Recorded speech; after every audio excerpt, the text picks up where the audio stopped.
Anatel otimista com fim da arbitragem da Oi por consenso. 22 de março de 2023. TCU manda a Anatel achar preço de mercado só de bens reversíveis relevantes.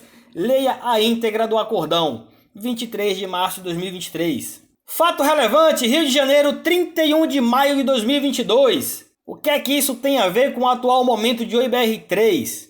O objetivo desse canal sempre foi trazer informações relevantes e mostrar para as pessoas as fontes. Eu tenho a minha opinião, eu tenho a minha visão sobre a situação do momento de Oi BR3.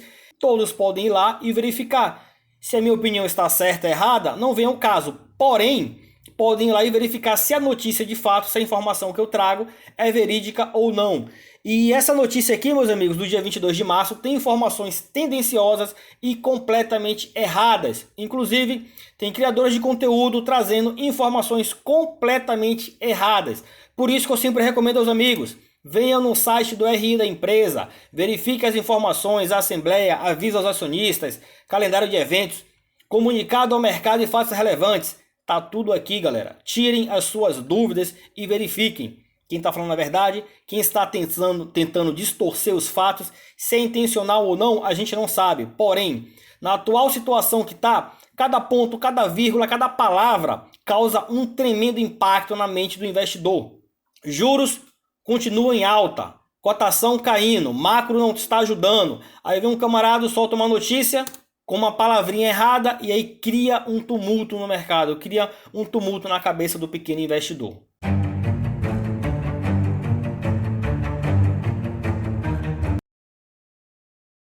Salve pessoal, sejam todos muito bem-vindos ao Quebrando Padrões. Meu nome é Urias Silva, não fazemos recomendações de compra ou venda de nenhum ativo listado em bolsa. Sem muita enrolação, meus amigos, vamos direto ao ponto. O conselheiro da Anatel, Arthur Coimbra, responsável por destravar o nó das concessões de telefonia fixa, está mais otimista com o desenrolar da arbitragem, que poderá ser encerrada de forma consensual. Esse ponto aqui, meus amigos, a gente já vinha até tratando lá no grupo do Telegram, cheguei até a fazer alguns comentários, alguns vídeos aqui, onde a visão e a expectativa de todos é que seja uma soma zero. No final das contas, ninguém deve nada para ninguém. E eu vou trazer para vocês a realidade dessa situação e esses números de fatos, não de opinião.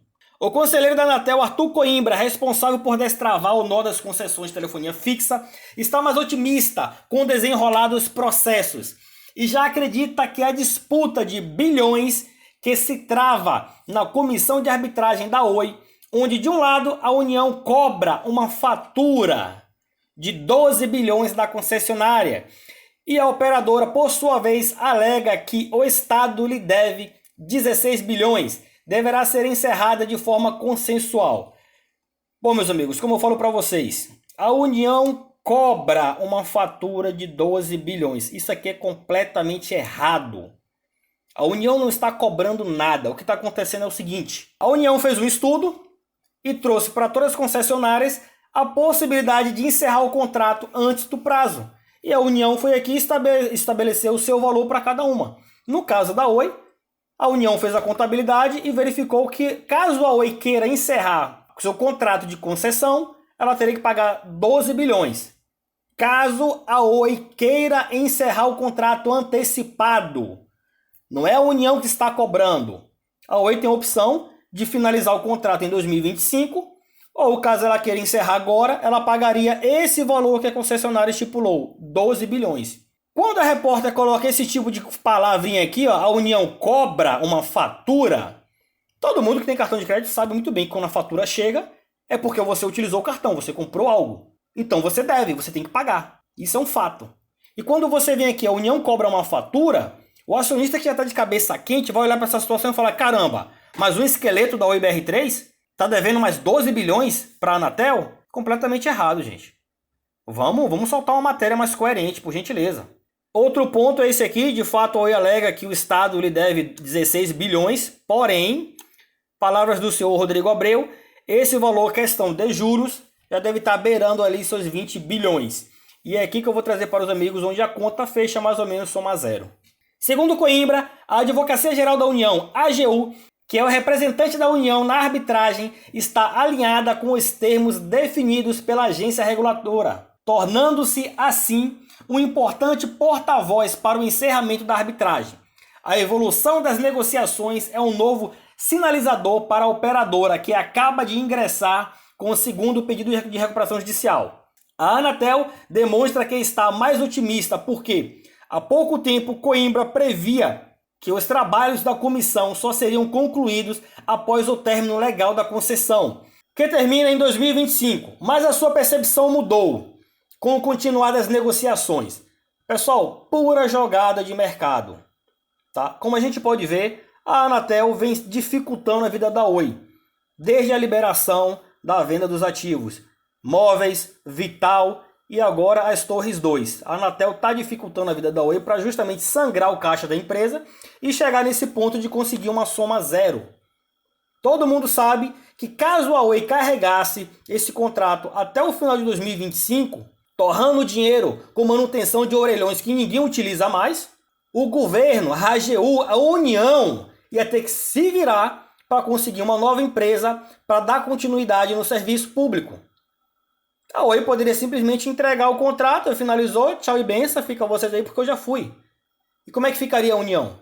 Então, eles trataram de uma forma muito estratégica, dificultar a vida da empresa dentro da via de regra, claro, dentro da lei, né? Atrasando ali a liberação desses ativos e impondo dificuldades na liberação desses ativos.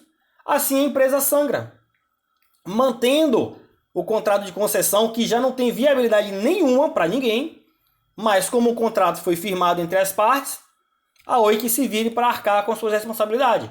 E dane-se a Oi com o seu custo, né? Jogando dinheiro fora. Que, por sinal, é dinheiro do contribuinte. Se o contribuinte parar para pensar só um pouquinho, quem banca tudo isso aqui é nossos impostos.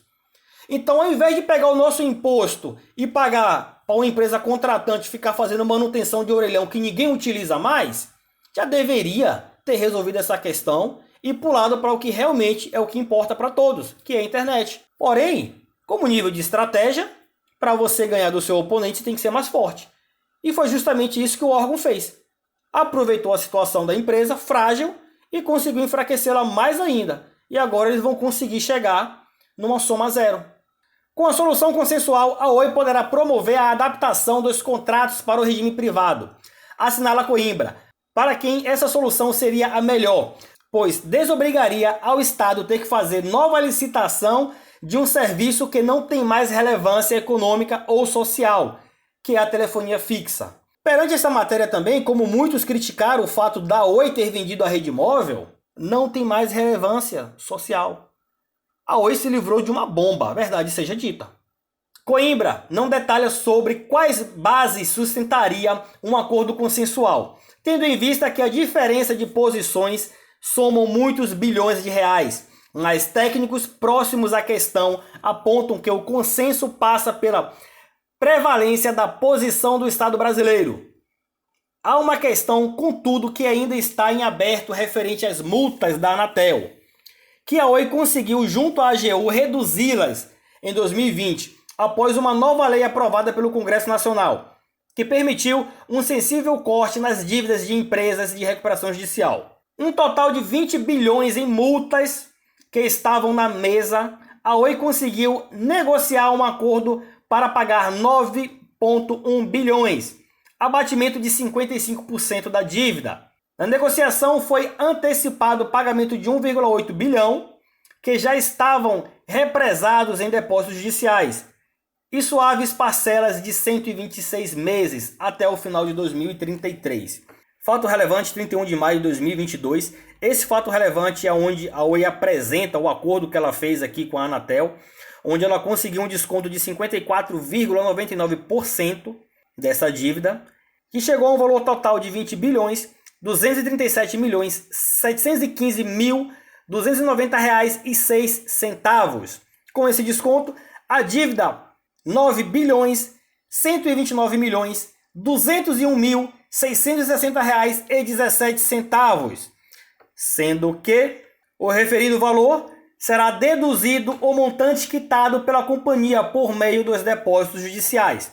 Logo, a Oi passa a dever, naquela época, 7 bilhões 335 milhões 223 mil 366 reais e 34 centavos. Deverá ser quitado em 126 parcelas não lineares. A primeira delas com vencimento no mês da assinatura do acordo e a segunda após o decurso ou período de 6 meses. Então, meus amigos, se a gente olhar por esse número aqui, a gente já sabe que reduziu um pouquinho. Eu, inclusive, até soltei vídeo aqui no canal explicando todos esses detalhes do parcelamento dessa dívida. Nesse novo round de negociação com a comissão de arbitragem, a Oi tenta incluir esse valor de 9 bilhões para ser novamente discutido. Pessoal, perante fala do próprio senhor Rodrigo Abreu em live, ele deixou claro que não tem acordo com a Anatel. Então alguém está mentindo. Ou quem soltou essa notícia, ou quem falou para essa repórter aqui essa informação, ou o Rodrigo Abreu. Alguém está distorcendo os fatos e alguém está mentindo. E aqui nessa reportagem eles tratam como se a Oi estivesse tentando aplicar este acordo novamente. No final das contas a gente vai saber quem realmente está falando a verdade e quem está mentindo quando eles fecharem e apresentarem de fato esse acordo de mudança de concessão para autorização. Mas na avaliação de Coimbra, essa é uma questão praticamente descartada, pois o corte ocorreu tendo como referência a legislação aprovada, que tinha regras bastante rígidas e caso não sejam cumpridas, o Estado entende que a dívida voltaria ao seu montante original de 20 bilhões. De um lado, o CEO da empresa falando que não tem acordo. De outro, uma reportagem que fala que o Coimbra diz que não tem acordo de mudança de um acordo já feito lá em 2022. Quem está falando a verdade? A gente não sabe. O otimismo de Coimbra não repercute sobre o processo de caducidade que está sendo montado pela agência. Embora a Anatel tenha desmentido formalmente a informação fornecida por este noticiário de que estava sendo ultimadas as medidas para a abertura do processo, o que Coimbra também não confirma. Fontes ouvidas pelo Telesíntese explicam que o processo de caducidade não tem vínculo com a discussão da arbitragem da Oi, com tramitação em paralelo, mas ainda não foi formalmente aberto. Por Miriam Aquino. Então, minha amiga, tem algumas pontuações aqui sobre a sua matéria que eu acho que não havia necessidade de ser formulada desse jeito. Apenas a minha opinião e os fatos, como todos podem ver, está aqui no próprio RI da Oi em fato relevante. Pulando aqui, meus amigos, para a notícia do dia de hoje, onde a TCU decide apoiar a metodologia da Anatel, que calculou os bens reversíveis pelo valor contábil líquido, chegando ao montante 22,34 bilhões, mas mandou que fossem recalculados a preço de mercado bens economicamente relevantes. Técnicos do tribunal queriam uma conta de pelo menos 40 bilhões. O TCU, Tribunal de Contas da União, publicou hoje, 23, a íntegra do acordo que trata do preço a ser cobrado das concessionárias para migração da concessão de telefonia fixa para o regime privado. E ao contrário da área técnica do tribunal, que discordou dos critérios da agência, o ministro relator Bruno Dantas aprovou a metodologia implementada pela Anatel de calcular o valor dos bens reversíveis utilizando o critério de valor contábil líquido, onde eles pegam o valor ao qual a empresa informa daquele bem no seu balanço, desconta a amortização e depreciação e aí chegam nesse valor ao qual eles apresentaram. A agência optou por utilizar o valor contábil líquido dos bens como critério de avaliação dos ativos, o que de modo algum é proibido pela lei, afirmou o relator Bruno Dantas, que foi acompanhado pela maioria dos ministros do tribunal. Ao mesmo tempo em que apoiou a metodologia escolhida pelo regulador, discordou também das concessionárias que criticaram a utilização da lista de bens reversíveis em 2019, alegando que teriam sido incluídos vários bens só para valorar o valor final da dívida. Dantas também negou validade nos argumentos da empresa. O ministro reforçou que seu voto era contrário ao dossiê da área técnica, com mais de 100 páginas de argumentos, porque entendia que a lei deu o poder para a Anatel escolher a melhor forma de encontrar o valor desses bens.